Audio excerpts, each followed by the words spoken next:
Number 5, Sami speaking for the motion.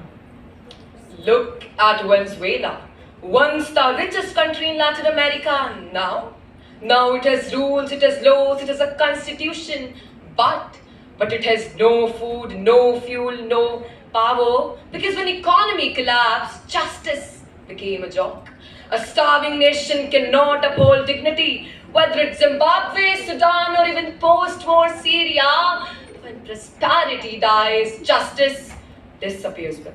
Greetings everyone. Today I feel extremely privileged to air my views in absolute favor of the proposed motion that there can be no social justice without economic prosperity. How do you define social justice? Is it just ink on the constitution, or is it a voice that echoes every street, every slum, every courtroom, every classroom? Or is it the dignity one holds while walking into a five-star hotel in slippers? Social justice is not just a right, it's a recognition, it's a reflection. Social justice is not built in parliament, it is built on paychecks. It is not engraved on plaques, it is embedded in policies, and those policies means nothing if they don't fill stomachs, give roofs, or put shoes on feet. Slumdog Millionaire, even the title stings. The word slum was paired with dog, as if being poor strips away your humanity. Slum is the reality, Millionaire is the dream, even for the dog. And when foreign presidents visit India, these slums are covered like stains, yet we speak of equality.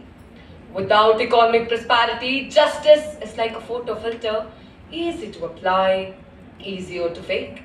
And if you still think otherwise, look around. Today we live in a nation where top 10% own nearly 77% of the national wealth, where 22 crore people sleep hungry, where Dalits and Adivasis, despite affirmative actions, are underrepresented in boardrooms, in judicial benches, in courtrooms.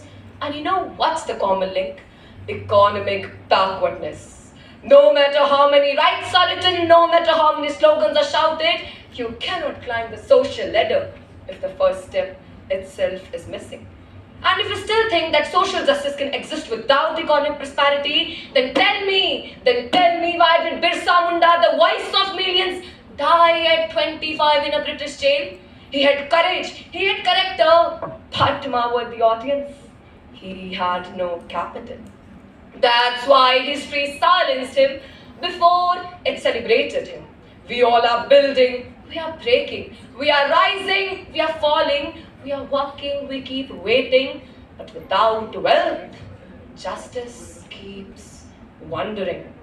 Social justice is not a wish, it's a wage. You cannot plant equality in the soul of poverty and expect justice to bloom. So yes, my worthy audience, the truth is bitter but bold. There can be no social justice without economic prosperity. There never was and there never will be. With that being said, I rest my case. Thank you.